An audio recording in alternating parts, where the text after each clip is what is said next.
नमस्कार दोस्तों, एक बार फिर से आप सभी का ट्यूट पॉइंट चैनल में स्वागत है। दोस्तों, आज की इस क्लास में UP triple S C PET exam 2025 के लिए प्रीवियस ईयर के पेपर का लाइव टेस्ट लेने वाले हैं। यह दोस्तों 28 अक्टूबर 2023 प्रथम पाली का पेपर है।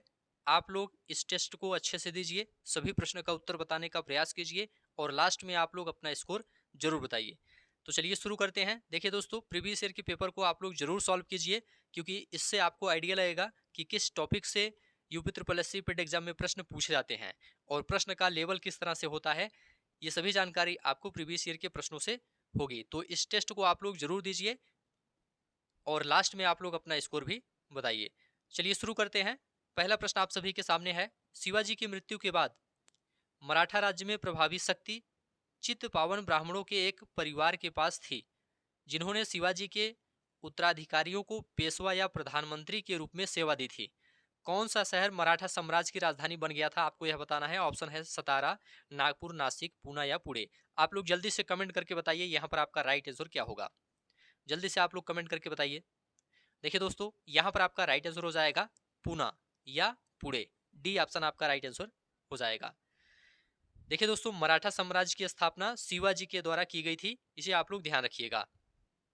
एग्जाम में पूछा जाता है मराठा साम्राज्य की स्थापना किसने की थी, तो ध्यान रखिएगा शिवाजी महाराज ने की थी मराठा साम्राज्य की स्थापना।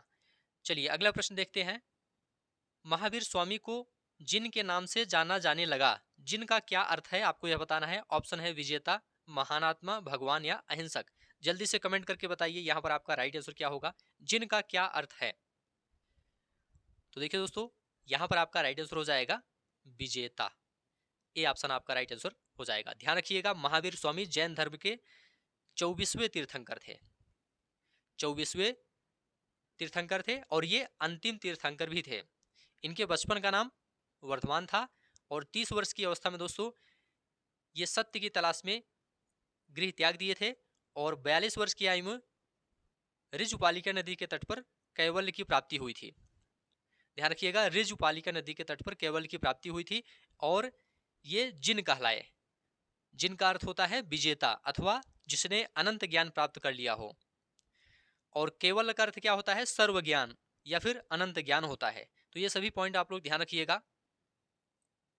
जैसा कि अशोक के शिलालेखों में उल्लेख किया गया है, मौर्य साम्राज्य में राजधानी पाटलिपुत्र और अन्य 4 प्रांतीय केंद्रों सहित 5 प्रमुख राजनीतिक केंद्र थे। निम्नलिखित में से कौन सा प्रांतीय केंद्र नहीं था। ऑप्शन आप सभी के सामने है। तक्षशिला, उज्जैनी, सुवर्णगिरी, इंद्रप्रस्थ। जल्दी से आप लोग कमेंट करके बताइए यहाँ पर आपका राइट आंसर क्या होगा।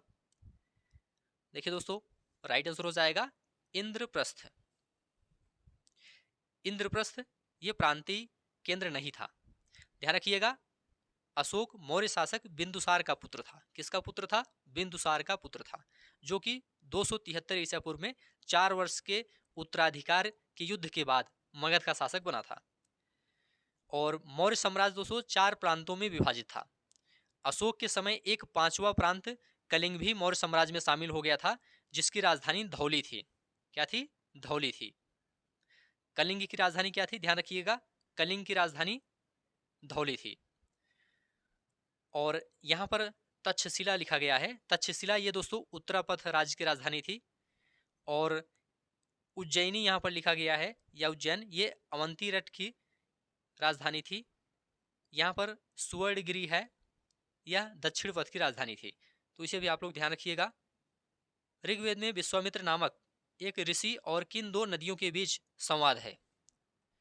ऑप्शन है सतलुज और चिनाब, ब्यास और सतलुज, चिनाब और रावी, ब्यास और झेलम। जल्दी से आप लोग कमेंट करके बताइए यहाँ पर आपका राइट आंसर क्या होगा। देखिए दोस्तों, यहाँ पर आपका राइट आंसर हो जाएगा ब्यास और सतलुज। ध्यान रखिएगा, ऋग्वेद के 3रे मंडल में 33वें सूक्त को विश्वामित्र नदी संवाद सूक्त भी कहा जाता है, जिसमें विश्वामित्र व सुतुद्री और विपाशा के बीच संवाद का वर्णन किया गया है। और ऋग्वेद में सतलुज को सुतुद्री व व्यास को विपाशा कहा गया है। इसे आप लोग ध्यान रखिएगा। चलिए आगे बढ़ते हैं। 1722 में किसकी सूबेदारी सवाई राजा जयसिंह को दी गई थी। ऑप्शन है आमेर, मालवा, लखनऊ, आगरा। आप लोग जल्दी से बताइए यहाँ पर आपका राइट आंसर क्या होगा। देखिए दोस्तों, यहाँ पर आपका राइट आंसर हो जाएगा आगरा। सवाई राजा जयसिंह दोस्तों आमेर साम्राज्य के राजपूत राजा थे, जिन्हें जयसिंह द्वितीय के नाम से भी जाना जाता है। राजा जयसिंह द्वितीय को सवाई की उपाधि दोस्तों औरंगजेब के द्वारा दी गई थी, इसे आप लोग ध्यान रखिएगा। और सवाई जयसिंह ने जयनगर बसाया था और उसे अपनी राजधानी भी बनाया था, जिसे आज हम जयपुर के नाम से जानते हैं। यहाँ पर डी ऑप्शन आपका राइट आंसर हो जाएगा। निम्नलिखित में से किसने अपने सहयोगियों को यह महसूस करने के लिए प्रेरित किया था कि संविधान सभा ब्रिटिश निर्मित थी और ब्रिटिश योजनाओं पर काम कर रही थी, जैसा कि ब्रिटिश चाहते थे कि इस पर काम किया जाए? ऑप्शन है सरदार वल्लभ भाई पटेल, सी राजगोपालाचारी, अब्दुल निस्तार, सोमनाथ लाहिड़ी। आप लोग कमेंट करके बताइए यहाँ पर आपका राइट आंसर क्या होगा। देखिए दोस्तों, यहाँ पर आपका राइट आंसर हो जाएगा सोमनाथ लाहिड़ी।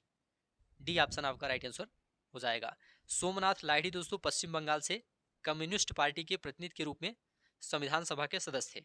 इन्होंने अपने सहयोगियों को यह महसूस करने के लिए प्रेरित किया था कि संविधान सभा ब्रिटिश निर्मित थी और ब्रिटिश योजनाओं पर काम कर रही थी, जैसा कि ब्रिटिश चाहते थे कि इस पर काम किया जाए। तो डी ऑप्शन आपका राइट आंसर हो जाएगा। चित्तरंजन दास और मोतीलाल नेहरू ने परिषद राजनीति में वापसी पर बहस करने के लिए कांग्रेस के भीतर निम्नलिखित में से किस राजनीतिक दल का गठन किया था? ऑप्शन है the Indian League, Swaraj Party, Hindustan Socialist Republic Association, the Bombay Presidency Association. आप लोग कमेंट करके बताइए यहाँ पर आपका राइट आंसर क्या होगा। देखिए दोस्तों, यहाँ पर आपका राइट आंसर हो जाएगा स्वराज पार्टी। ध्यान रखिएगा, स्वराज पार्टी की स्थापना 1 जनवरी 1923 को की गई थी। किसने की थी स्वराज पार्टी की स्थापना? तो ध्यान रखिएगा, देशबंधु चित्तरंजन दास और मोतीलाल नेहरू के द्वारा की गई थी। इसका मुख्य उद्देश्य विधान परिषद के चुनाव में भाग लेकर विधान परिषद में राजनीतिक अवरोध उत्पन्न करना था। यहाँ पर ए ऑप्शन में लिखा गया है दोस्तों दी इंडियन लीग। तो ध्यान रखिएगा, इंडियन लीग की स्थापना 1875 में शिशिर कुमार घोष द्वारा की गई थी। हिंदुस्तान सोशलिस्ट रिपब्लिक एसोसिएशन के बारे में यहाँ पर बात करेंगे। इससे पहले HRA के बारे में बात करते हैं। HRA ये क्या है? यह दोस्तों हिंदुस्तान रिपब्लिकन एसोसिएशन है। मतलब HRA हिंदुस्तान रिपब्लिकन एसोसिएशन, इसका गठन 1924 में कानपुर में रामप्रसाद बिस्मिल, सचिन सान्याल, जोगेश चंद्र चटर्जी आदि क्रांतिकारी नेताओं द्वारा इसकी स्थापना की गई थी। ठीक है। और दिसंबर 1928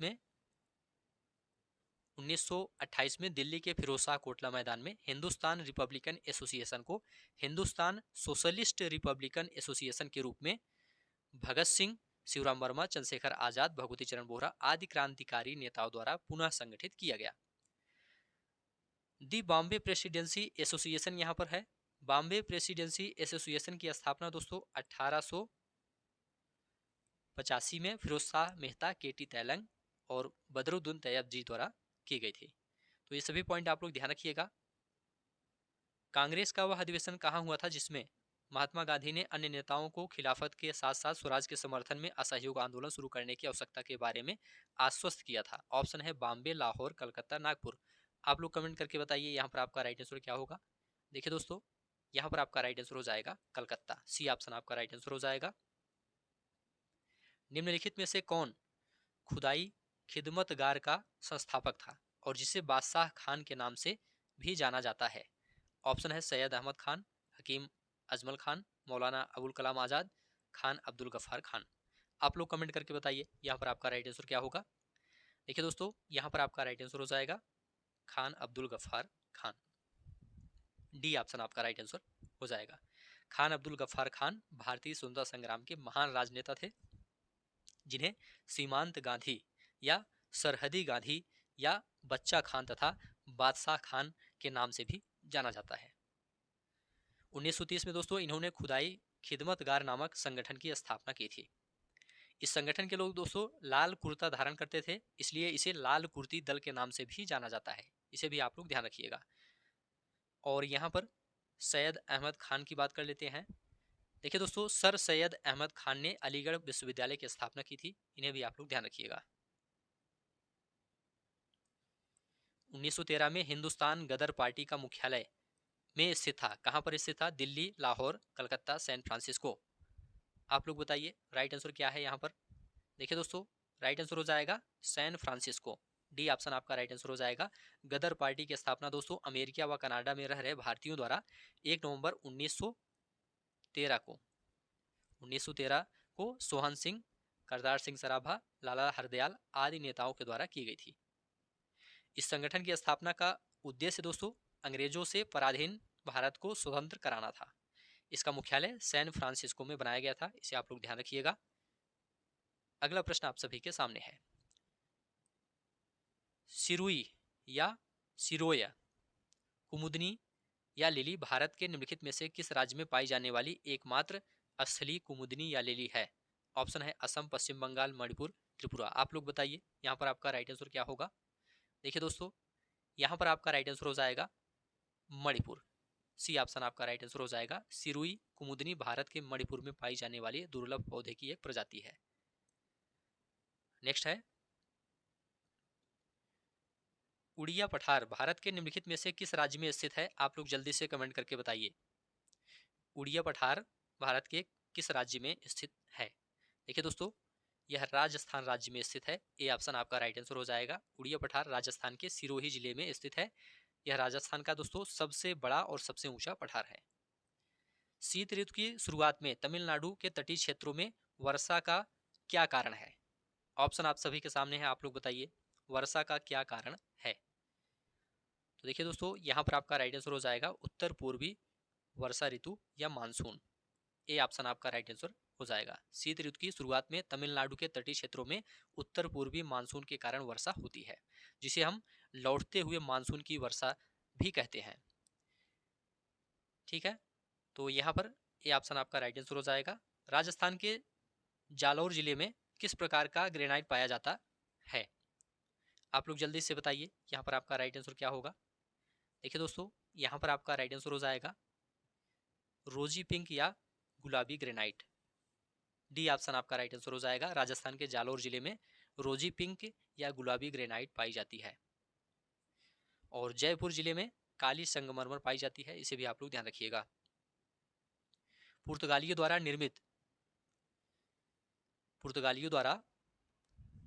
निर्मित बंदेल चर्च भारत के निम्नलिखित में से किस राज्य या केंद्र शासित प्रदेश में स्थित है? आप लोग जल्दी से कमेंट करके बताइए यहाँ पर आपका राइट आंसर क्या होगा। देखिए दोस्तों, यहाँ पर आपका राइट आंसर हो जाएगा पश्चिम बंगाल। बंदेल चर्च पश्चिम बंगाल के हुगली जिले में स्थित है। इस चर्च का निर्माण दोस्तों 1599 में पुर्तगालियों द्वारा किया गया था, इसे आप लोग ध्यान रखिएगा। गन्ने के उचित एवं लाभकारी मूल्य एफआरपी को कौन मंजूरी देता है? ऑप्शन आप सभी के सामने है, आप लोग जल्दी से बताइए यहाँ पर आपका राइट आंसर क्या होगा। देखिए दोस्तों, गन्ने के उचित एवं लाभकारी मूल्य एफआरपी को आर्थिक मामलों की कैबिनेट समिति मंजूरी देता है। यहाँ पर सी ऑप्शन आपका राइट आंसर हो जाएगा। निम्नलिखित में से कौन सा एक भारतीय श्रम कानून और सामाजिक सुरक्षा उपाय है जिसका उद्देश्य काम करने का अधिकार, राइट टू वर्क की गारंटी देना है? ऑप्शन आप सभी के सामने है, आप लोग जल्दी से बताइए यहाँ पर आपका राइट आंसर क्या होगा। देखिए दोस्तों, यहाँ पर आपका राइट आंसर हो जाएगा महात्मा गांधी राष्ट्रीय ग्रामीण रोजगार गारंटी अधिनियम। यहाँ पर बी ऑप्शन आपका राइट आंसर हो जाएगा। स्वर्ण क्रांति भारत में निम्नलिखित में से किस कृषि क्षेत्र में विकास के लिए जिम्मेदार है? ऑप्शन है बागवानी, आलू उत्पादन, पेट्रोलियम उत्पादन, तिलहन उत्पादन। आप लोग बताइए यहाँ पर आपका राइट आंसर क्या होगा। देखिए दोस्तों, यहाँ पर आपका राइट आंसर हो जाएगा बागवानी। यहाँ पर ए ऑप्शन आपका राइट आंसर हो जाएगा। स्वर्ण क्रांति दोस्तों बागवानी उत्पादन से संबंधित है। और ध्यान रखिएगा, रजत क्रांति अंडा उत्पादन से संबंधित है। गोल क्रांति दोस्तों आलू उत्पादन से संबंधित है। पीली क्रांति तिलहन उत्पादन से संबंधित है। और भूरी क्रांति उर्वरक उत्पादन से संबंधित है। ये सभी आप लोग ध्यान रखिएगा। नेक्स्ट है, बीमा विनियामक एवं विकास प्राधिकरण का मुख्यालय कहाँ स्थित है? ऑप्शन आप सभी के सामने है, आप लोग जल्दी से बताइए। देखिए दोस्तों, बीमा विनियामक एवं विकास प्राधिकरण का मुख्यालय हैदराबाद में स्थित है। यहाँ पर डी ऑप्शन आपका राइट आंसर हो जाएगा। निम्नलिखित में से कौन सा डिपॉजिटरी संस्थान का एक प्रकार नहीं है? ऑप्शन आप सभी के सामने है, आप लोग जल्दी से बताइए। देखिए दोस्तों, यहाँ पर आपका राइट आंसर हो जाएगा नाबार्ड। ए ऑप्शन आपका राइट आंसर हो जाएगा। नाबार्ड जिसे राष्ट्रीय कृषि और ग्रामीण विकास बैंक के नाम से जाना जाता है। यह दोस्तों कृषि एवं ग्रामीण विकास के लिए वित्त प्रदान करने के लिए शीर्ष बैंकिंग संस्था है। इसकी स्थापना राष्ट्रीय कृषि और ग्रामीण विकास बैंक अधिनियम 1981 के तहत 1982 में की गई थी। तो इसे आप लोग ध्यान रखिएगा। भारतीय स्वतंत्रता अधिनियम 1947 के पारित होने के साथ भारत एक अधिराज्य बन गया और अधिराज्य विधानमंडल ने भारत सरकार अधिनियम 1935 की किस धारा के प्रावधानों के तहत 1947 से 1949 तक कानून बनाए। ऑप्शन आप सभी के सामने है, आप लोग जल्दी से बताइए यहाँ पर आपका राइट आंसर क्या होगा। देखिए दोस्तों, यहाँ पर आपका राइट आंसर हो जाएगा धारा 100। केंद्रीय विधानमंडल ने भारत सरकार अधिनियम 1935 की धारा 100 के प्रावधानों के तहत 1947 से 1949 तक कानून बनाए। यहाँ पर ए ऑप्शन आपका राइट आंसर हो जाएगा। एक व्यक्ति जो संसद का सदस्य नहीं है उसे राष्ट्रपति द्वारा अधिकतम कितने महीनों के लिए मंत्री के रूप में नियुक्त किया जा सकता है। ऑप्शन आप सभी के सामने है, आप लोग जल्दी से कमेंट करके बताइए। देखिए दोस्तों, यह 28 अक्टूबर 2023 का पेपर है शिफ्ट फर्स्ट का। तो आप लोग सभी प्रश्नों को ध्यान से देखिए और सभी प्रश्न का उत्तर बताने का प्रयास कीजिए। देखिए दोस्तों, यहाँ पर आपका राइट आंसर हो जाएगा 6 महीने। बी ऑप्शन आपका राइट आंसर हो जाएगा। एक व्यक्ति जो संसद का सदस्य नहीं है उसे राष्ट्रपति द्वारा अधिकतम 6 माह के लिए मंत्री नियुक्त किया जा सकता है। उसके बाद उसे संसद के किसी सदन की सदस्यता लेनी होती है, अन्यथा वह मंत्री नहीं रहता है। उस उच्च न्यायालय का नाम बताइए जिसका क्षेत्राधिकार अंडमान और निकोबार द्वीप समूह के केंद्र शासित प्रदेश पर है। ऑप्शन आप सभी के सामने है, आप लोग जल्दी से बताइए। देखिए दोस्तों, यहाँ पर आपका राइट आंसर हो जाएगा कलकत्ता उच्च न्यायालय। यहाँ पर ए ऑप्शन आपका राइट आंसर हो जाएगा। पंचायती राज संस्थाओं के अस्तित्व के लिए भारत की संसद द्वारा 73वां और 74वां संवैधानिक संशोधन कब पारित किया गया था। ऑप्शन आप सभी के सामने है, आप लोग जल्दी से बताइए। देखिए दोस्तों, यहाँ पर आपका राइट आंसर हो जाएगा दिसंबर 1992। सी ऑप्शन आपका राइट आंसर हो जाएगा। ध्यान रखिएगा, 73वें संविधान संशोधन द्वारा पंचायती राज संस्थाओं को संवैधानिक दर्जा प्रदान किया गया था और 74वें संविधान के द्वारा शहरी स्थानीय निकाय को संवैधानिक दर्जा प्रदान किया गया था। 73वें और 74वें संविधान संशोधन को दोस्तों दिसंबर 1992 में पारित किया गया था। इसे आप लोग ध्यान रखिएगा। 1928 में मोतीलाल नेहरू समिति द्वारा निम्नलिखित में से कौन सा अधिनियम या विधेयक प्रस्तावित किया गया था। आप लोग जल्दी से कमेंट करके बताइए। देखिए दोस्तों, यहाँ पर आपका राइट आंसर हो जाएगा अधिकारों का बिल। बी ऑप्शन आपका राइट आंसर हो जाएगा। 1928 में मोतीलाल नेहरू समिति द्वारा अधिकारों का बिल अधिनियम प्रस्तावित किया गया था। नेक्स्ट है, स्वर यंत्र के संबंध में निम्नलिखित में से कौन सा सही है। ऑप्शन आप सभी के सामने है, आप लोग जल्दी से बताइए। देखिए दोस्तों, यहाँ पर आपका राइट आंसर हो जाएगा इसमें स्वर रज्जु होते हैं। पहला ऑप्शन आपका यहाँ पर राइट आंसर हो जाएगा, इसमें स्वर रज्जु होते हैं। मिल्क ऑफ मैग्नीशिया किस प्रकार का कोलाइड है। मिल्क ऑफ मैग्नीशिया किस प्रकार का कोलाइड है। ऑप्शन आप सभी के सामने है, आप लोग बताइए। देखिए दोस्तों, यहाँ पर आपका राइट आंसर हो जाएगा सोल। यहाँ पर बी ऑप्शन आपका राइट आंसर हो जाएगा। मिल्क ऑफ मैग्नीशिया 16 प्रकार का कोलाइड है। बी ऑप्शन आपका राइट आंसर हो जाएगा।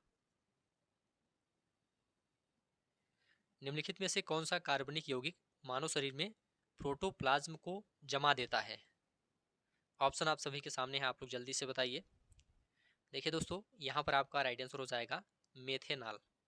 सी ऑप्शन आपका राइट आंसर हो जाएगा। मेथेनॉल मानव शरीर में प्रोटोप्लाज्मा को जमा देता है। प्रोटोप्लाज्मा कोशिका का जीवित भाग है जो प्लाज्मा झिल्ली से घिरा होता है। तो सी ऑप्शन आपका राइट आंसर हो जाएगा। निम्नलिखित में से कौन सा आंतरिक सौर मंडल में स्थित एकमात्र बौना ग्रह है। आप लोग बताइए राइट आंसर क्या होगा। देखिए दोस्तों, यहाँ पर आपका राइट आंसर हो जाएगा सेरेस। बी ऑप्शन आपका राइट आंसर हो जाएगा। सेरेस आंतरिक सौर मंडल में स्थित एक बौना ग्रह है। यह क्षुद्र ग्रहों से घिरा हुआ बौना ग्रह है, इसे आप लोग ध्यान रखिएगा। बिछुआ निडल की पत्तियों के चुभने वाले बालों में निम्नलिखित में से कौन सा अम्ल मौजूद होता है। ऑप्शन आप सभी के सामने है, आप लोग जल्दी से बताइए।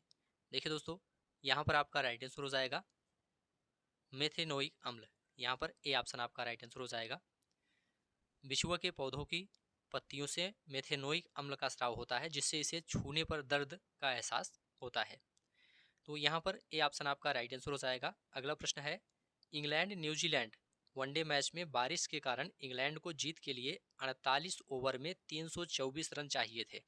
48 ओवर में 324 रन चाहिए थे। शुरुआती 10 ओवर में औसत स्कोरिंग रेट 6 था, लेकिन अगले 10 ओवर में यह बढ़कर 8.5 हो गया। इसके बाद अगले 10 ओवर में यह गिरकर 5.5 पर आ गया और अगले 10 ओवर में फिर बढ़कर 7 पर पहुंच गया। अब मैच जीतने के लिए किस औसत की जरूरत है? तो यहाँ पर दोस्तों सबसे पहले आप लोग देखिए, 48 ओवर में 324 रन चाहिए और शुरुआती 10 ओवर में औसत स्कोरिंग रेट 6 था। तो क्या करेंगे, सबसे पहले शुरुआती 10 ओवर में कितना रन बना है इसको देख लेते हैं। उसके बाद अगले 10 ओवर में कितना बना है, फिर अगले 10 ओवर में, इस तरह से सभी को निकालते हैं। यहाँ पर 10 ओवर में औसत स्कोरिंग रेट 6 था, तो 10 गुणे 6 कर देंगे, 10 गुणे 6 कर देंगे तो 60 हो जाएगा। अगले 10 ओवर में बढ़कर 8.5 हो गया, तो 10 गुणे 8.5 कर देंगे तो ये कितना हो जाएगा, 85 हो जाएगा। अगले 10 ओवर में 5.5, तो 10 गुणे 5.5 कर देंगे तो ये कितना हो जाएगा, 55 हो जाएगा। और अगले 10 ओवर में फिर बढ़कर 7 पर पहुंच गया, तो 10 गुणे 7 कर देंगे तो ये 70 हो जाएगा। अब इनका योग कर लेंगे, ये कुल 270 रन होगा। कितने ओवर में, 40 ओवर में। 10 10 20 10 30 10 40, 40 ओवर में ये 270 रन पहुंचा है। लेकिन 48 ओवर में 324 रन आपको बनाना है, तो अभी कितना रन बचा हुआ है, तो 324 में 270 को माइनस कर देंगे तो ये आपका 54 आ जाएगा। 54 रन अभी चाहिए कितने ओवर के लिए, अभी देखिए 40 ओवर यहाँ पर हुआ है, 10 10 20 10 30 10 40, अभी 8 ओवर बचा हुआ है, तो 54 में हम 8 से भाग कर देंगे तो आपका आंसर आ जाएगा। कितना आएगा, ये 6.75 लगभग आ जाएगा। 6.75 आपका आंसर हो जाएगा। चलिए आगे बढ़ते हैं। बी ऑप्शन यहाँ पर राइट आंसर हो जाएगा। निम्नलिखित में से कौन सा अवरोही क्रम में है? तो यहाँ पर दोस्तों 5/8, 9/13, 11/17 यहाँ पर दिया गया है और सभी में सेम ही अंक है, बस क्रम इनका बदला हुआ है। तो क्या करेंगे, सभी को हम दशमलव में बना लेंगे। जैसे 5/8 है, पहले इसको दशमलव बना लीजिए, ये आपका कितना हो जाएगा, दशमलव लगाएंगे 50 बन जाएगा, 8 6 48, ये लगभग 6.625 हो जाएगा। इसी तरह से 9/13 है, इसको दशमलव बनाएंगे, 0 ये 90 बन जाएगा, 6 बार जाएगा, इसके बाद 6 फिर 9 2, तो 0.692 यहाँ पर आएगा। इसी तरह से 11/17 है, इसको भी दशमलव बनाइए, 0 ये 6 बार जाएगा, इसके बाद 4 7, तो यहाँ पर आप लोग देखिए 0.625, 0.692, 0.642, ठीक है। यहाँ पर 4 7 है, 0.647। अवरोही क्रम बताना है, मतलब घटता हुआ क्रम बताना है। तो सबसे बड़ा कौन सा है, सबसे बड़ा यहाँ पर ये है 9/13 है, 9/13 को पहले लिखेंगे। देखिए 9/13 सी में पहले है, तो यही ऑप्शन सही होगा। इसके बाद क्या होना चाहिए, इसके बाद 11/17 होना चाहिए, क्योंकि 0.647 है यहाँ पर, तो 11/17 इसमें है, इसके बाद 5/8 है। सी ऑप्शन आपका राइट आंसर हो जाएगा।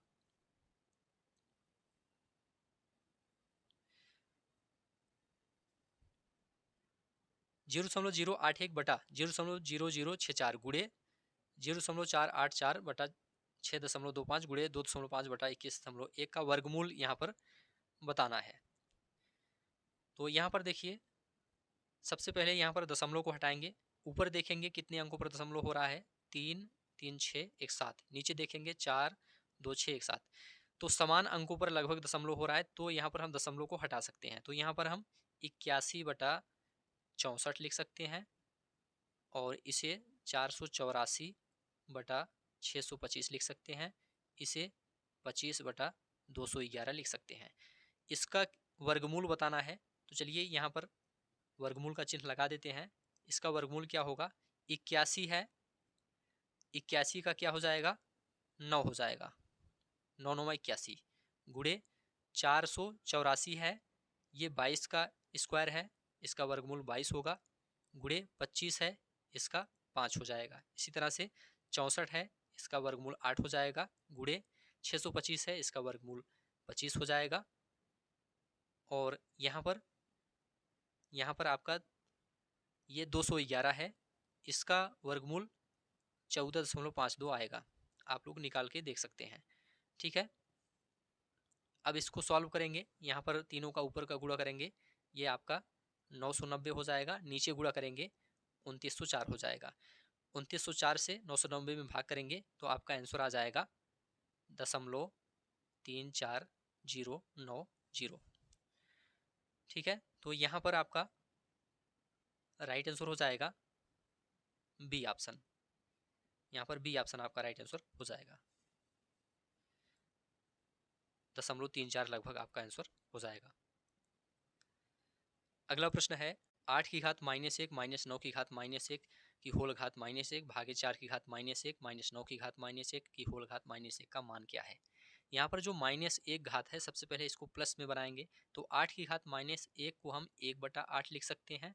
आगे माइनस लगाएंगे, 9 की घात -1 को हम 1/9 लिख सकते हैं। कुल घात -1 है, -1 इसको लिखेंगे। आगे भाग का चिन्ह लगाएंगे। 4 की घात -1 है, इसे 1/4 लिखेंगे। -9 की घात -1 है, इसे 1/9 लिखेंगे। कुल घात -1 है, -1 लगाएंगे।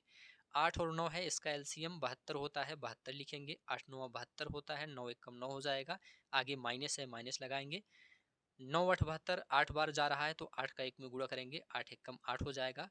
कुल घात -1 है, -1 लगा देंगे, भाग का चिन्ह लगा देंगे। 4 और 9 है, इसका एलसीएम 36 होता है, 36 हो जाएगा। 4 9 36, 9 1 9 हो जाएगा, माइनस 9 4 36, 4 1 4 हो जाएगा। इसकी भी घात -1 है। यहाँ पर देखिए 9 में से 8 घटाएंगे तो 1/72 बचेगा और घात -1 भागे 9 में 4 घटाएंगे तो ये 5/36 बचेगा, आगे घात -1।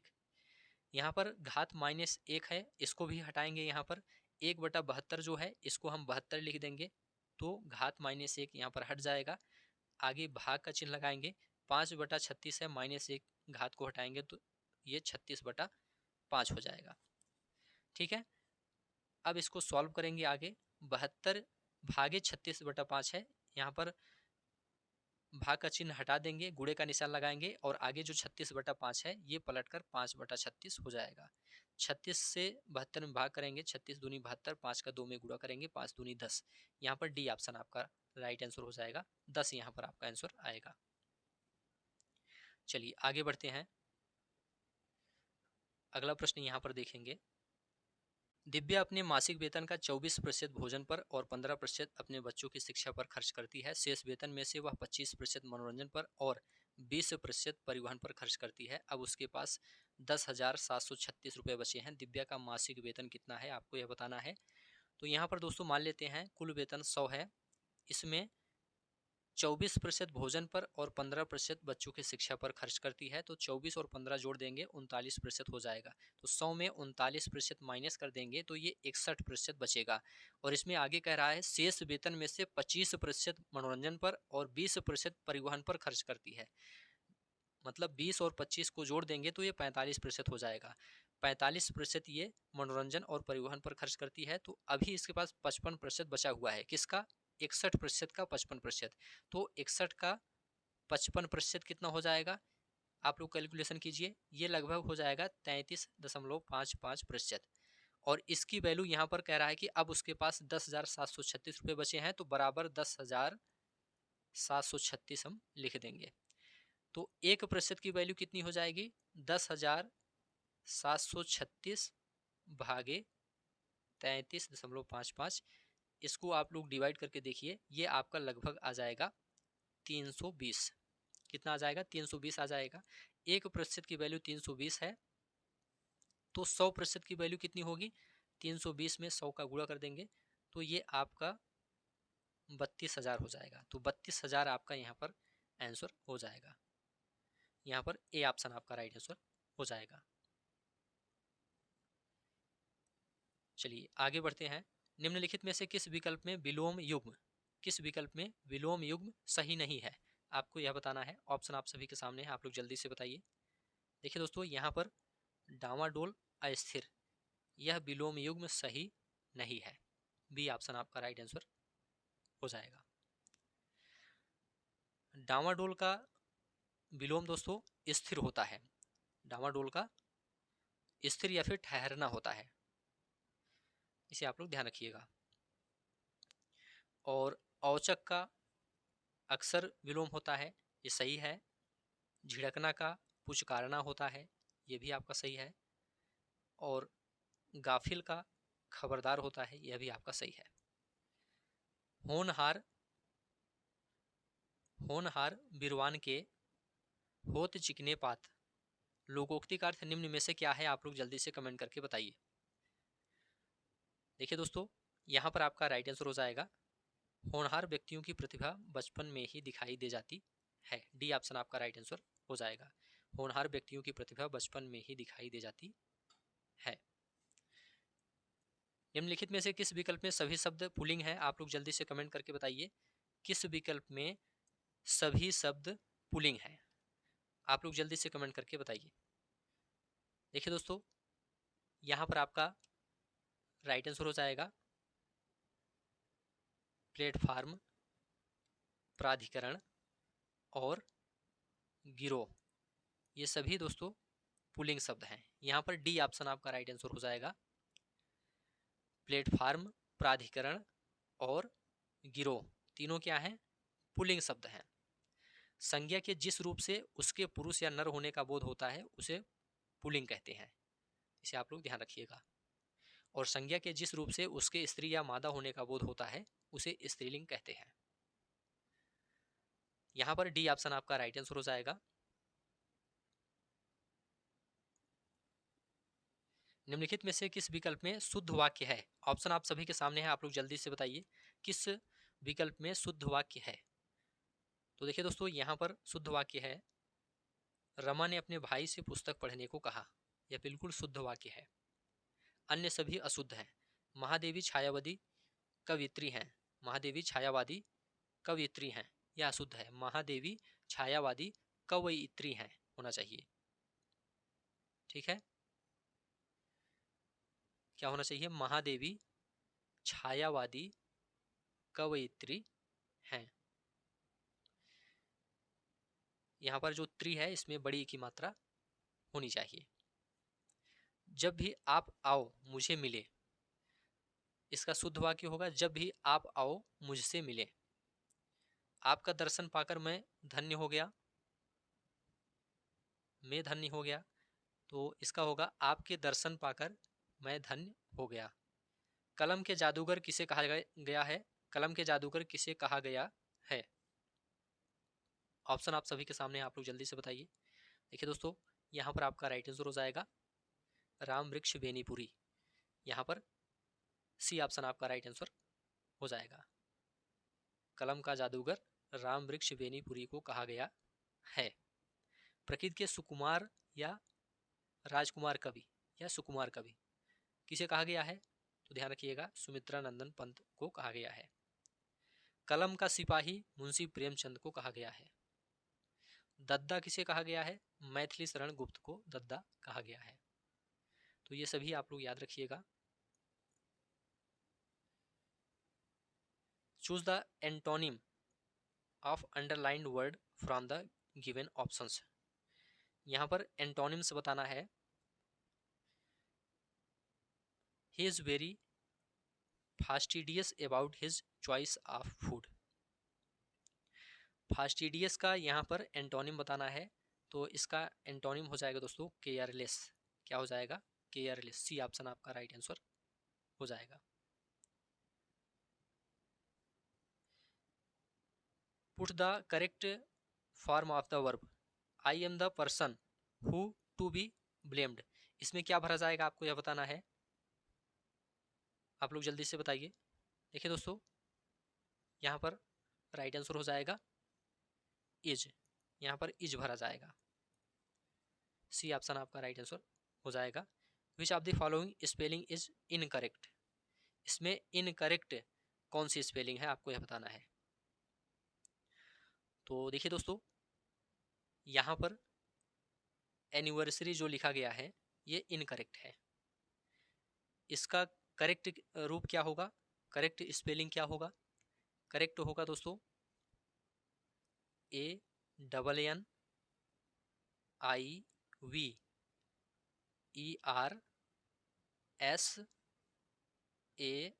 ANNIVERSARY, एनिवर्सरी, ये शुद्ध रूप है, शुद्ध स्पेलिंग यहाँ पर लिखा गया है। ठीक है, ANNIVERSARY।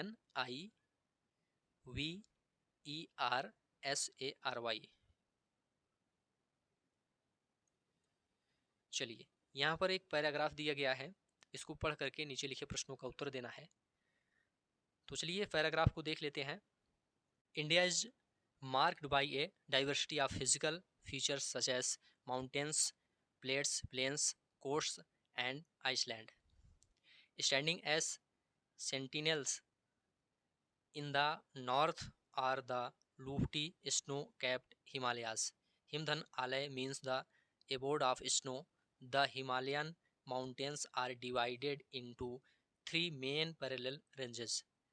The northernmost is the Great Himalaya or Himadri. The world's highest peaks are located in this range. Middle Himalaya or Himachal leads to the south of Himadri. Many popular hills stations are situated here. The Shivalik is the southernmost range. The northern Indian plains lie to the south of the Himalayas. They are generally level and flat. These are formed by the alluvial deposits laid down the rivers, the Indus, the Ganga, the Brahmaputra, and their tributaries. These river plains provide fertile land for cultivation. That is the reason for high concentration of population in these plains. इस passage पर आधारित प्रश्न यहाँ पर पूछा गया है। World's highest peaks are located in the, कहाँ पर लोकेटेड है वर्ल्ड्स हाईएस्ट पीक? तो ये हिमाद्री रेंज में लोकेटेड है। यहाँ पर बी ऑप्शन राइट आंसर हो जाएगा, Himadri range, B option. Northern Indian plains are rich in alluvial deposits, यहाँ पर राइट आंसर हो जाएगा A option, alluvial deposits. Next है, यहाँ पर एक कोट दिया गया है, इस पर आधारित प्रश्न यहाँ पर पूछा गया है। निम्नलिखित प्रश्न का उत्तर खोजें। यहाँ पर चलिए इसको सॉल्व करते हैं। सबसे पहले 8900 है, अगला चिन्ह जो यहाँ पर बना हुआ है शायद अल्फा का चिन्ह है, और ये किसे रिप्रेजेंट करता है? अल्फा या दोस्तों प्लस को रिप्रेजेंट करता है, तो यहाँ पर हम प्लस का चिन्ह लगा देंगे। ठीक है, प्लस का है, प्लस का नहीं है दोस्तों, ये डिवाइड का चिन्ह है, मतलब भाग का चिन्ह है, तो यहाँ पर भाग का चिन्ह लगा देंगे। यहाँ पर कोट में दिया गया है, और आगे 100 है तो 100 यहाँ पर लिख देंगे। ठीक है, इसी तरह से आगे जो चिन्ह बना हुआ है ये यहाँ पर देखिए माइनस को रिप्रेजेंट कर रहा है, तो यहाँ पर हम माइनस लगा देंगे। आगे 5 है, 5 लिख देंगे। इसके बाद यहाँ पर थीटा है, ये किसको रिप्रेजेंट करता है? ये दोस्तों गुणे को रिप्रेजेंट करता है, तो यहाँ पर गुणे का चिन्ह लगा देंगे, गुणे 4 लिख देंगे। अगला जो चिन्ह है ये माइनस को रिप्रेजेंट करता है, तो यहाँ पर माइनस लगा देंगे। फिर आगे 121 है, 121 लिख देंगे। अगला चिन्ह है ये फिर से अल्फा है, तो यहाँ पर डिवाइड का चिन्ह लगा देंगे और 11 लिख देंगे। तो चलिए इसको सॉल्व करते हैं। सबसे पहले भाग कर लेते हैं। यहाँ पर 8900 में 100 का भाग करेंगे तो यहाँ पर 89 बचेगा।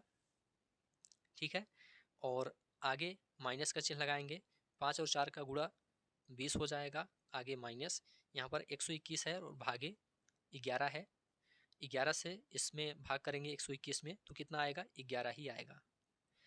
आगे 89 है, 89 माइनस 20 और 11 जोड़ लेंगे, ये आपका 31 बन जाएगा। 89 में 31 माइनस करेंगे तो 58 आपका आंसर आ जाएगा। तो 58 ए ऑप्शन आपका राइट आंसर हो जाएगा। चलिए, संख्याओं के दिए गए क्रम में से गलत संख्या ज्ञात कीजिए। 582, 605, 588, 611, 634, 617 और 600। इसमें कौन सी संख्या गलत है आपको यह बताना है। तो चलिए इसको सॉल्व करते हैं। 582 और 605 इसके बीच कितने का डिफरेंस है। 582 में दोस्तों प्लस 23 कर देंगे तो ये 605 हो रहा है। इसके बाद 605 से 588 हो रहा है, मतलब इसमें -17 हो रहा है। 605 में -17 करेंगे तो कितना आएगा, 588 आएगा। 588 से फिर 611 हो रहा है, मतलब इसमें प्लस 23 फिर से जुड़ रहा है। तो यहाँ पर 23 और 17 का डिफरेंस हो रहा है, मतलब प्लस 23 और -17 का डिफरेंस यहाँ पर चल रहा है। तो यहाँ पर 611 हो गया। अब 611 में इसका मतलब यहाँ पर -17 होना चाहिए। -17 करेंगे तो आपका कितना होना चाहिए, यहाँ पर 594 होना चाहिए। प्लस 23 और -17 का ये क्रम चल रहा है। 594 यहाँ पर होना चाहिए, जबकि यहाँ पर 634 है। इसका मतलब यही संख्या यहाँ पर गलत है। ठीक है, तो यहाँ पर 634, डी ऑप्शन आपका राइट आंसर हो जाएगा। 634 यहाँ पर गलत है। यहाँ पर प्लस 23 और -17 का क्रम चल रहा है। डी ऑप्शन आपका राइट आंसर हो जाएगा। 17 जून 1998 को सप्ताह का कौन सा दिन था, आपको यह बताना है। चलिए इसको सॉल्व करते हैं। 1998 को सबसे पहले यहाँ पर हम 1600 प्लस 300 में डिवाइड करेंगे। 16 3 1900 हो जाएगा। ठीक है, आगे प्लस 97 है और इसके बाद प्लस जनवरी। 1998 है, 17 जून तक जाना है, तो जनवरी, फिर फरवरी, इसके बाद मार्च, फिर अप्रैल, फिर मई, प्लस 17 जून। ठीक, और इसमें हम डिवाइड करेंगे 7 से। यहाँ पर देखिए 1600 जो है इसको हम 400 से डिवाइड करेंगे तो यहाँ पर 0 आ जाएगा। 300 है, देखिए 100 सालों में 5 ऑड डे होता है, तो 300 है, तो 300 में 300 सालों में कितना हो जाएगा, 5 3 15 ऑड डे हो जाएगा। प्लस 15 कर देंगे यहाँ पर, प्लस यहाँ पर 97 है, इसको 4 से डिवाइड करेंगे। 97 ऐसे ही लिखेंगे, प्लस 4 से डिवाइड करेंगे। 4 दूनी 8, 1 9, 17 बन गया, 4 चौक 16, 24 बार जाएगा, तो 24 भी इसमें 97 में ऐड कर देंगे। 24 इसको ऐड कर देंगे। आगे प्लस यहाँ पर देखिए जनवरी है, जनवरी ये 31 का महीना होता है, इसमें 7 से डिवाइड करेंगे तो 7 चौक 28, 3 31, 3 विषम दिन बच रहा है तो 3 यहाँ पर लिख लेंगे। प्लस इसके बाद फरवरी, ये 28 का होता है लगभग, तो 7 चौक 28, इसमें 0 विषम दिन होगा। प्लस मार्च कितने का होता है, 31 का होता है, 7 चौक 28, 3 इसमें बचेगा। प्लस अप्रैल 30 का होता है, 7 चौक 28, 2 30, 2 बचेगा। प्लस अप्रैल के बाद मई 31 का, फिर 7 चौक 28, 3 इसमें बचेगा, और प्लस यहाँ पर 17 जून है। अब सबको जोड़ करके 7 से डिवाइड कर देंगे। चलिए सभी को जोड़ते हैं। यहाँ पर सबको आप लोग फटाफट जोड़िए। टोटल यहाँ पर 15 है, 97 है, 24 है, 3 है, 3 है, 2 है, 3 और 17, इसको जोड़ेंगे तो 164 हो जाएगा, और बटा 7, 7 से इसमें भाग करेंगे तो कितना विषम दिन बचेगा, 7 दूनी 14, 2 16, 7 त्रिक 21, 3 24, 3 विषम दिन इसमें बच रहा है। 3 का मतलब एक जो है सोमवार को दर्शाता है, 2 मंगलवार को, 3 बुधवार को, तो यहाँ पर बुधवार हो जाएगा। बुधवार का मतलब सी ऑप्शन आपका राइट आंसर हो जाएगा। चलिए आगे बढ़ते हैं। यदि a प्लस बी का अर्थ है कि ए बी की माँ है, ए माइनस बी का अर्थ है ए बी का भाई है, ए प्रतिशत बी का अर्थ है ए बी का पिता है, और ए गुणे बी का अर्थ है ए बी की बहन है, निम्नलिखित में से कौन सा दर्शाता है कि पी क्यू का मामा है। तो यहाँ पर दोस्तों इस टाइप के जो प्रश्न होते हैं इनको विकल्प से ही सॉल्व किया जाता है। तो जैसे कि यहाँ पर विकल्प आपका डी ऑप्शन सही हो जाएगा। यहाँ पर देखिए क्या होगा, P minus M plus N गुणे क्यू, यही आपका राइट आंसर हो जाएगा। यही विकल्प जो है दर्शाएगा यहाँ पर पी क्यू का मामा है। क्यों, क्योंकि P माइनस एम का मतलब A माइनस बी का अर्थ ए बी का मामा है, तो P माइनस एम का मतलब होता है पी एम का मामा है।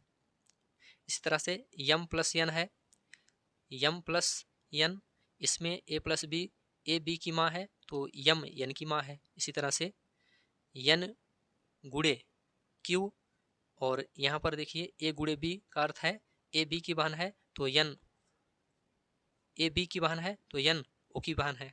तो इस तरह से यहाँ पर डी ऑप्शन ही आपका राइट आंसर हो जाएगा।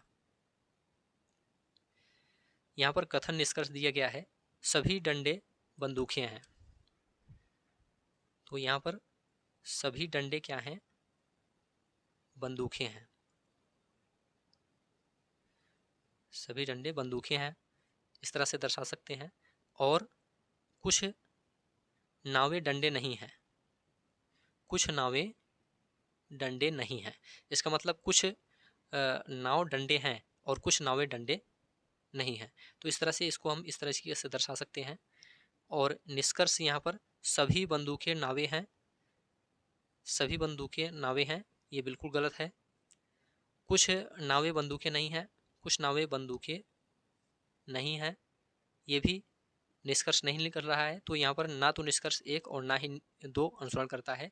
तो यहाँ पर डी ऑप्शन ही आपका राइट आंसर हो जाएगा।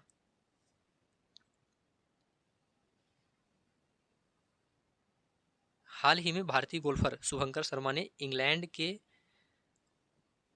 के मर्सीसाइड में रॉयल लिवरपूल गोल्फ क्लब में संयुक्त 8वें स्थान पर रहने के बाद ओपन में सर्वश्रेष्ठ परिणाम दर्ज किया है। उन्हें किस वर्ष अर्जुन पुरस्कार से सम्मानित किया गया था? आप लोग बताइए यहाँ पर आपका राइट आंसर क्या होगा। देखिए दोस्तों, यहाँ पर आपका राइट आंसर हो जाएगा 2018। भारतीय गोल्फर शुभंकर शर्मा को 2018 में अर्जुन पुरस्कार से सम्मानित किया गया था। तो यहाँ पर बी ऑप्शन आपका राइट आंसर हो जाएगा। नेक्स्ट है, भारत सरकार द्वारा संचालित निम्नलिखित में से कौन सा निगम Asia Transition Finance Study Group ATFSG में शामिल होने वाला पहला सदस्य बन गया है? आप लोग बताइए यहाँ पर आपका राइट आंसर क्या होगा। देखिए दोस्तों, यहाँ पर आपका राइट आंसर हो जाएगा power finance corporation limited. Power finance corporation limited Asia Transition Finance Study group में शामिल होने वाला पहला निगम है, पहला भारतीय निगम है। तो डी ऑप्शन राइट आंसर हो जाएगा। गुरुग्राम में स्टार्टअप 20 के समापन समारोह के दौरान भारत ने आधिकारिक तौर पर वर्ष 2024 के लिए निम्नलिखित में से किस देश को मसाल सौंपी? आप लोग बताइए यहाँ पर आपका राइट आंसर क्या होगा। देखिए दोस्तों, इसी तरह से करंट अफेयर के प्रश्न पेट एग्जाम में पूछे जाते हैं। आप लोग सभी प्रश्न ध्यान से देखिए और सभी प्रश्नों का उत्तर बताने का प्रयास कीजिए। तो यहाँ पर आपका राइट आंसर हो जाएगा ब्राज़ील। यहाँ पर सी ऑप्शन आपका राइट आंसर हो जाएगा। गुरुग्राम में स्टार्टअप 20 समापन समारोह के दौरान भारत ने आधिकारिक तौर पर वर्ष 2024 के लिए ब्राज़ील को मसाल सौंपी थी। भारत के मुख्य न्यायाधीश CJI DY चंद्रचूड़ द्वारा कौन सा पोर्टल लॉन्च किया गया है जो अधिवक्ताओं, वादियों, नागरिकों को भारत के सर्वोच्च न्यायालय में प्रवेश के लिए QR कोड आधारित ई-पास का अनुरोध करने की अनुमति देता है? आप लोग बताइए यहाँ पर आपका राइट आंसर क्या होगा। देखिए दोस्तों, यहाँ पर आपका राइट आंसर हो जाएगा सुस्वागतम। यहाँ पर बी ऑप्शन आपका राइट आंसर हो जाएगा। हाल ही में केंद्रीय सड़क परिवहन और राजमार्ग मंत्री श्री नितिन गडकरी ने भारत में 3.5 टन तक के वाहनों के लिए वाहन सुरक्षा मानकों को बढ़ाकर सड़क सुरक्षा बढ़ाने के उद्देश्य से भारत NCAP लॉन्च किया है। NCAP का पूर्ण रूप क्या है, आपको यह बताना है। आप लोग जल्दी से कमेंट करके बताइए। देखिए दोस्तों, यहाँ पर आपका राइट आंसर हो जाएगा new car assessment programme. B option आपका राइट आंसर हो जाएगा, new car assessment programme.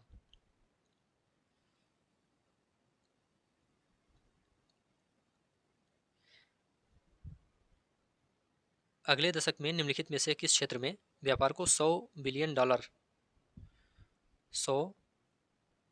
Dollar तक बढ़ाने के लिए भारत अमेरिका टास्क फोर्स की स्थापना की गई है? तो देखिए दोस्तों, यहाँ पर आपका राइट आंसर हो जाएगा इलेक्ट्रॉनिक्स। यहाँ पर डी ऑप्शन आपका राइट आंसर हो जाएगा। विश्व का पहला 7 मिनट का कैंसर उपचार टीका किस देश में शुरू किया जाएगा? विश्व का पहला 7 मिनट का कैंसर उपचार टीका किस देश में शुरू किया जाएगा? ऑप्शन आप सभी के सामने है, आप लोग जल्दी से कमेंट करके बताइए। तो देखिए दोस्तों, यहाँ पर आपका राइट आंसर हो जाएगा इंग्लैंड। विश्व का पहला 7 मिनट का कैंसर उपचार टीका इंग्लैंड द्वारा शुरू किया गया है। ब्रिटेन की सरकारी स्वास्थ्य सेवा NHS द्वारा कैंसर के मरीजों के लिए यह इंजेक्शन शुरू किया गया है, इसे आप लोग ध्यान रखिएगा।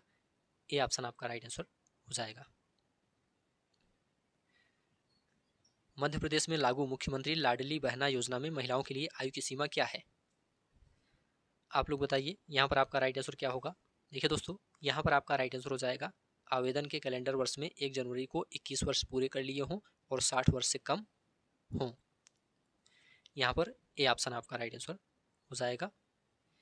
पूर्वोत्तर सीमांत रेलवे ने वर्ष के सूक्ष्म परियोजना के लिए PMI दक्षिण एशिया पुरस्कार जीता। यह परियोजना निम्नलिखित में से किस जानवर के जीवन को बचाने के लिए इंस्ट्रक्शन डिटेक्शन सिस्टम है।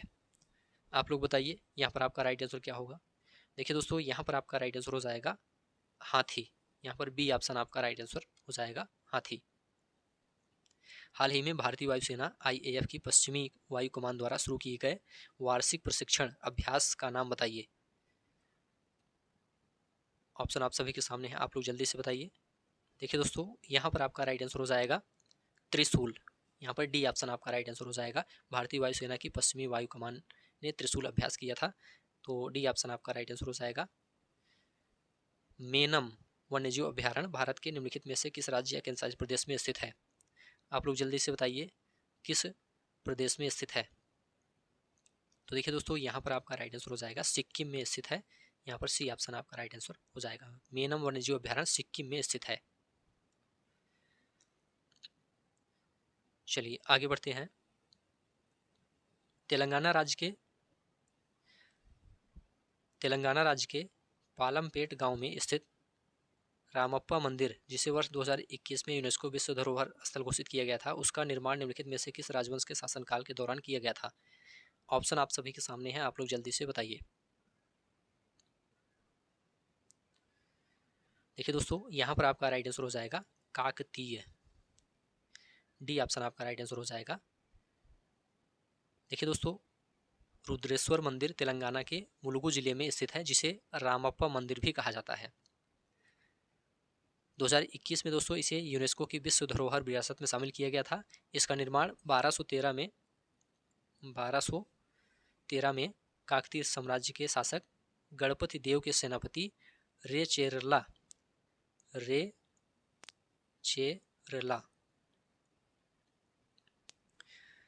रुद्र द्वारा करवाया गया था। किसके द्वारा? रुद्र द्वारा करवाया गया था। तो यहाँ पर डी ऑप्शन आपका राइट आंसर हो जाएगा।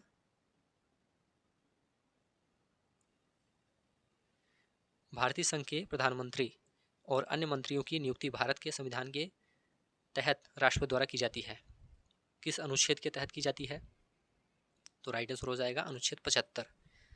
डी ऑप्शन आपका राइट आंसर हो जाएगा। भारतीय संघ के प्रधानमंत्री व अन्य मंत्रियों की नियुक्ति संविधान के अनुच्छेद 75 के तहत राष्ट्रपति द्वारा की जाती है, इसे आप लोग ध्यान रखिएगा।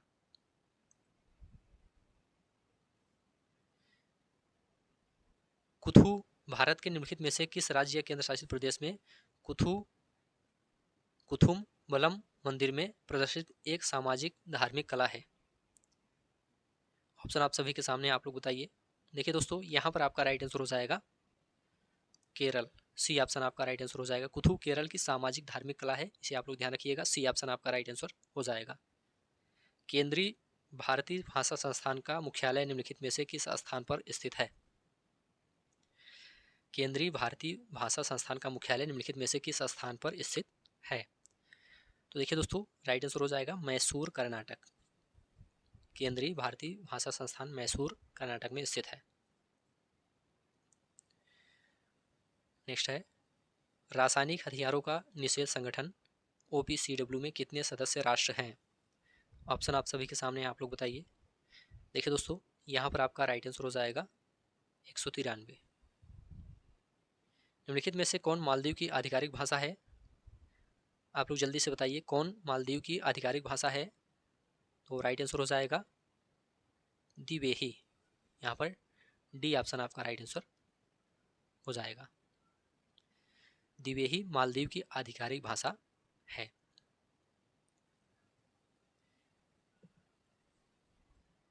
नेक्स्ट है, पुला निम्नलिखित में से किस देश की राष्ट्रीय मुद्रा है?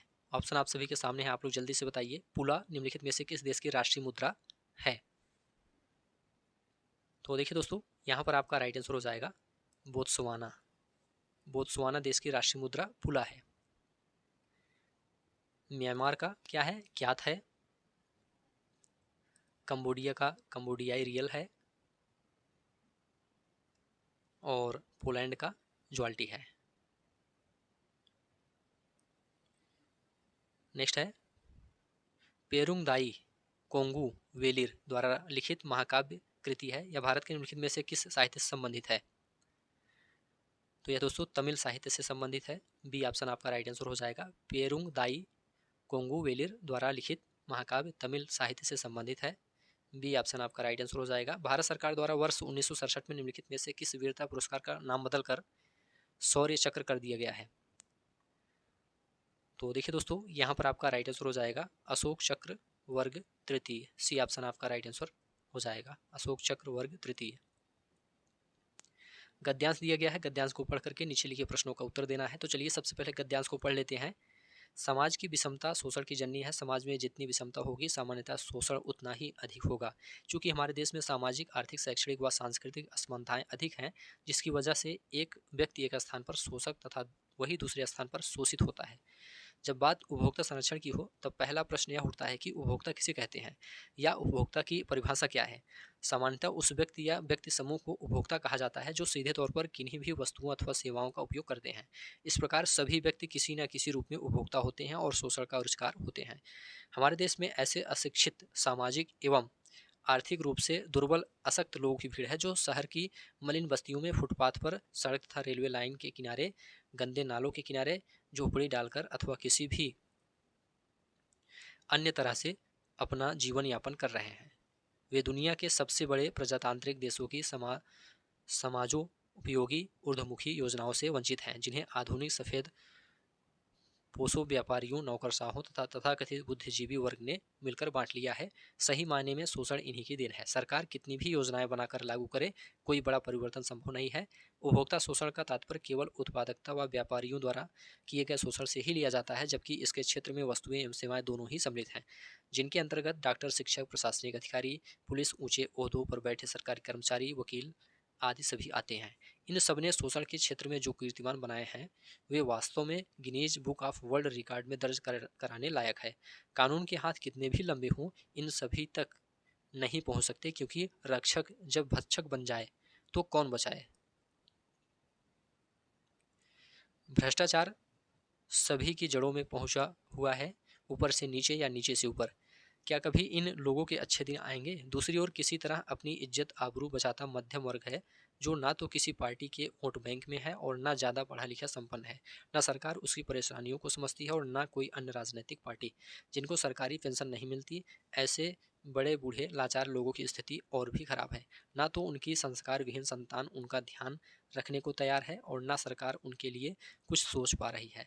क्या इस विषमता को हटाने की दिशा में कोई कदम उठाया जा रहा है? क्या पढ़े लिखे नौजवानों को उपयुक्त रोजगार दिए जाने की दिशा में कुछ हो रहा है?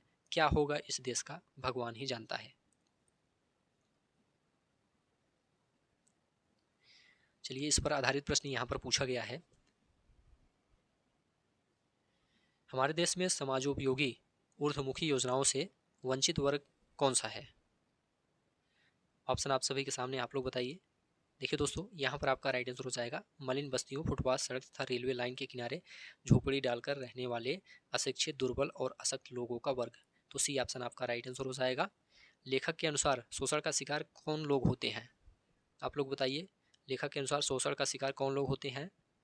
तो राइट आंसर हो जाएगा वस्तु एवं सेवाओं का उपयोग करने वाला उपभोक्ता समूह। बी ऑप्शन आपका राइट आंसर हो जाएगा। समाज के मध्यम वर्ग की कौन सी समस्या है? आप लोग बताइए, समाज के मध्यम वर्ग की कौन सी समस्या है? तो राइट आंसर हो जाएगा जीवन यापन में आर्थिक परेशानी से सामाजिक प्रतिष्ठा पर खतरा। डी ऑप्शन आपका राइट आंसर हो जाएगा। समाजोपयोगी ऊर्ध्वमुखी योजनाओं से वंचित वर्ग के शोषण के लिए कौन उत्तरदायी है? आप लोग जल्दी से बताइए, यहाँ पर आपका राइट आंसर क्या होगा? तो देखिए दोस्तों, यहाँ पर आपका राइट आंसर हो जाएगा राजनेता, व्यापारी वर्ग, सरकारी तंत्र एवं तथाकथित बुद्धिजीवी वर्ग। यहाँ पर ए ऑप्शन आपका राइट आंसर हो जाएगा। शैक्षणिक और सांस्कृतिक शब्द किस व्याकरणिक इकाई से संबंधित है और किस प्रत्यय से मिलकर बने हैं? तो देखिए दोस्तों, यहाँ पर आपका राइट आंसर हो जाएगा विशेषण और विशेषण शब्द इक प्रत्यय से। यहाँ पर सी ऑप्शन आपका राइट आंसर हो जाएगा। चलिए आगे बढ़ते हैं।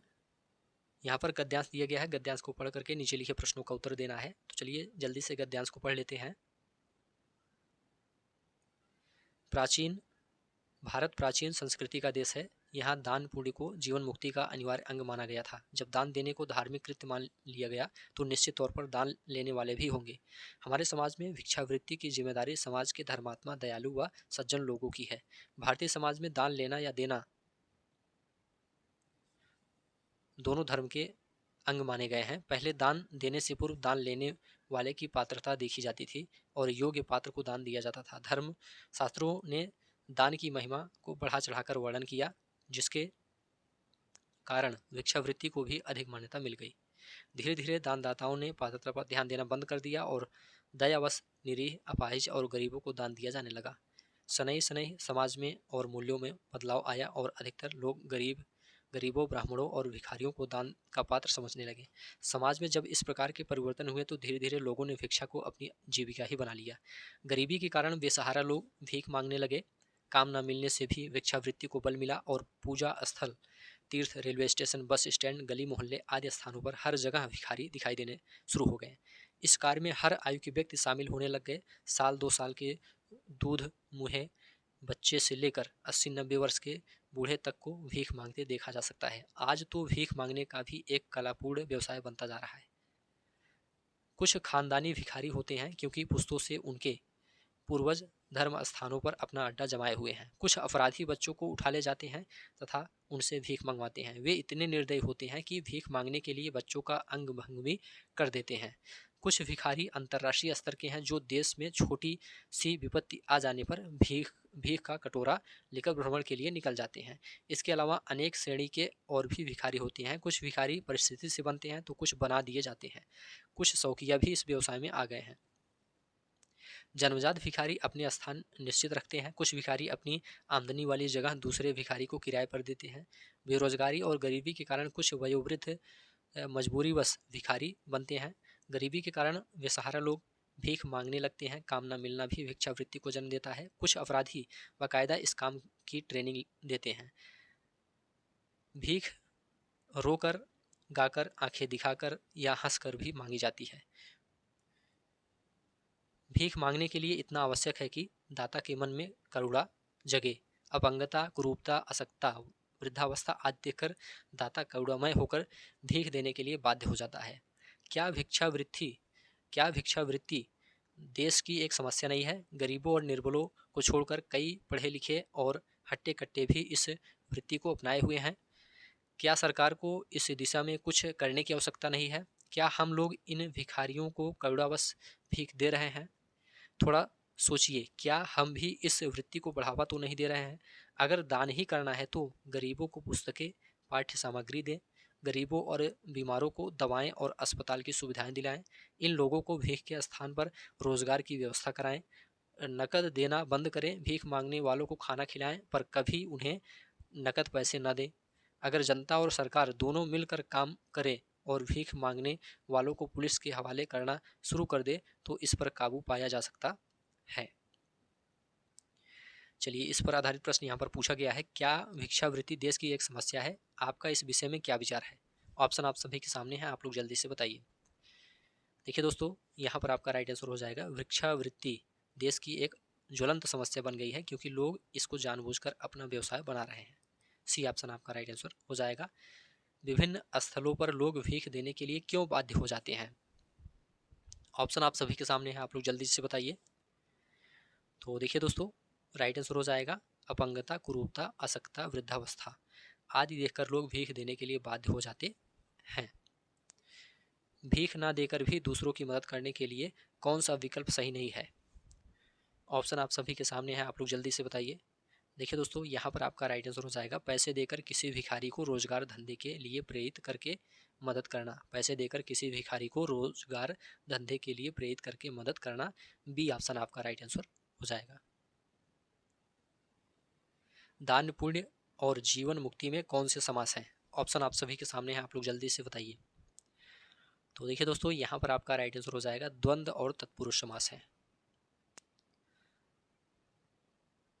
दान और पुण्य में द्वंद्व समास है और जीवन मुक्ति में तत्पुरुष समास है। खानदानी भिखारी कैसे होते हैं? ऑप्शन आप सभी के सामने, आप लोग बताइए। तो देखिए दोस्तों, जिनकी भीख मांगने की जगह पुश्तैनी है और पीढ़ियों से निश्चित है। सी ऑप्शन आपका राइट आंसर हो जाएगा। दिया गया line graph data interpretation chart लगातार 3 वर्षों 2020, 2021, 2022 के दौरान 6 अलग अलग शहरों कोलकाता, पटना, धनबाद, रांची, आसनसोल और गया में 6 स्टोर से जूते की बिक्री हजारों में दिखाता है। यहाँ पर आप लोग ध्यान से देख लीजिए। यहाँ पर प्रश्न पूछा गया है 3 वर्षों के लिए पटना स्टोर की कुल बिक्री का 3 वर्षों के लिए आसनसोल स्टोर की कुल बिक्री से अनुपात क्या है। यहाँ पर अनुपात बताना है। तो देखिए दोस्तों, यहाँ पर 3 वर्षों के लिए पटना स्टोर की कुल बिक्री, तो पटना स्टोर कहाँ पर है उसका यहाँ पर कुल बिक्री निकालना है। सबसे पहले पटना स्टोर का कुल बिक्री यहाँ पर सबसे पहले निकालेंगे। तो यहाँ पर दोस्तों आप लोग ध्यान से देखिए, यहाँ पर थोड़ा साफ नहीं दिख रहा होगा, इसलिए आपको थोड़ा सा यहाँ पर समझने में कठिनाई हो सकती है क्योंकि ये पीडीएफ थोड़ा सा साफ कम है। तो यहाँ पर मैं लिख देता हूँ, पटना स्टोर की कुल बिक्री 160 है प्लस 120 है, 3 वर्षों के लिए है, तीनों वर्षों के लिए 2020, 21, 2022, ठीक है, और प्लस 100, तीनों को जोड़ देंगे 380 हो जाएगा। ये पटना के लिए है। इसी तरह से आसनसोल के लिए आप देखेंगे इसमें ग्राफ में, तो 300 है प्लस 200 प्लस 150। यहाँ पर आप लोग देखिए आसनसोल यहाँ पर है 300, 200, 150, ठीक है। और यहाँ पर पटना है, यहाँ पर 100, 120 और 160, ये पटना का है। अब तीनों को यहाँ पर जोड़ लेंगे तो यहाँ पर ये 650 हो जाएगा। दोनों का अनुपात बताना है, 380 और 650 का अनुपात कितना हो जाएगा। यहाँ पर लिखिए 380 अनुपात 650, तो इनका अनुपात हो जाएगा 190 अनुपात 325। यहाँ पर राइट आंसर हो जाएगा 190 अनुपात 325। तो यहाँ पर अगला प्रश्न पूछा गया है, गया स्टोर और पटना स्टोर पर मिलाकर 3 वर्षों में जूतों की बिक्री की कुल संख्या 3 वर्षों में धनबाद स्टोर और रांची स्टोर पर मिलाकर कुल बिक्री का लगभग कितना प्रतिशत है। तो यहाँ पर आपको क्या करना है, गया स्टोर और पटना स्टोर पर कुल मिलाकर 3 वर्षों में जूतों की कुल संख्या यहाँ पर निकालनी है, गया स्टोर और पटना स्टोर। तो यहाँ पर आप लोग देखिए, पटना स्टोर यहाँ पर है और गया स्टोर इसमें साफ दिख नहीं रहा है। तो ठीक है दोस्तों, इस क्लास को अब यहीं पर समाप्त करते हैं क्योंकि आगे के जो प्रश्न हैं ये यहाँ पर प्रश्न तो साफ दिख रहे हैं, लेकिन जो यहाँ पर ग्राफ बना हुआ है ये स्पष्ट रूप से नहीं है। तो इसको अलग से क्लास में ग्राफ और तालिका को अलग से कंप्लीट करा देंगे, तो उसे आप लोग देख लीजिएगा। इस क्लास को यहीं पर समाप्त करते हैं। आप लोग बताइए यहाँ तक आपका कितना स्कोर सही हुआ है, कमेंट करके आप लोग ज़रूर बताइए। उम्मीद है यह क्लास आपको अच्छा लगा है। यदि अच्छा लगा है तो चैनल को सब्सक्राइब कीजिए और दोस्तों में इसे शेयर कर दीजिए। धन्यवाद।